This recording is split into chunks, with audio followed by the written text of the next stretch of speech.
Unlock the secret of. Autowerkstatt. In seconds. This long German word looks intimidating, right? What could it possibly mean? Let's split it up and find out. It's way easier than it seems. First up.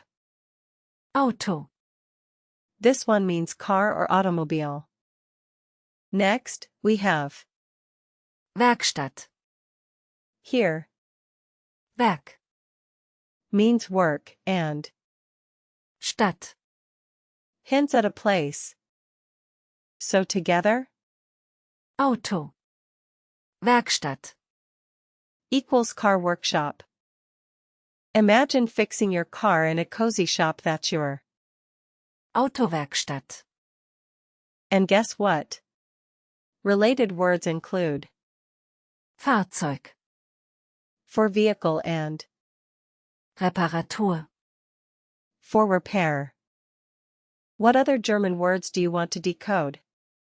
Let me know. This word is a great trick to impress your friends. Let's see it again.